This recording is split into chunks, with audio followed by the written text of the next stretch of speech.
माझं वीज बिल अचानक 4,500 रुपये आलं आणि पुढच्या महिन्यात तेच बिल 700 रुपये कसं आलं? हे ऐकून तुम्हालाही धक्का बसेल, पण ही माझ्यासोबत घडलेली खरी गोष्ट आहे. नमस्कार मित्रांनो, माझं नाव कैलास आणि तुम्ही पाहत आहात मल्टी क्युरिओसिटी मराठी. सध्या आपल्या भागात स्मार्ट मीटर लावण्याचं काम जोरात सुरू आहे आणि लोकांच्या मनात याबाबत खूप प्रश्न आहेत. माझ्या घरात 2 मीटर होते, त्यापैकी एक मीटर जवळजवळ वर्षभर फॉल्टी सुरू होतं आणि त्याचं दर महिन्याला अंदाजे 2,500 रुपये बिल येत होतं आणि दुसऱ्या मीटरचं बिल रेग्युलर येत होतं. पण मी अनेकदा तक्रार केली, पण मीटर उपलब्ध नाही असं सांगून काम होत नव्हतं.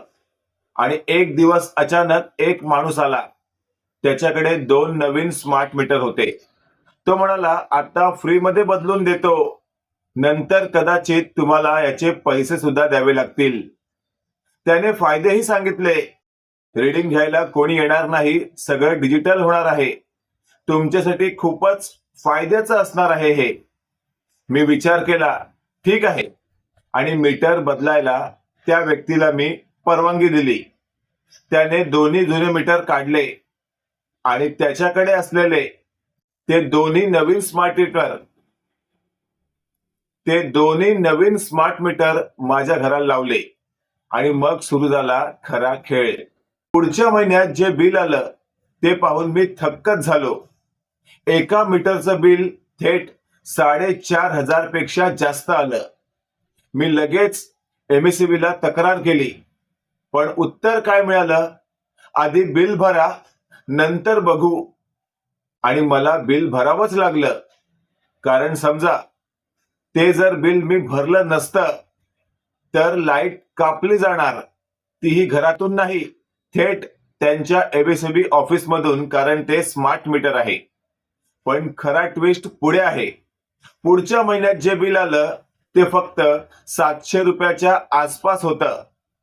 आता तुम्ही सांगा, एका महिन्यात 4,500 रुपये आणि दुसऱ्याच महिन्यात 700 रुपये महिना बिल.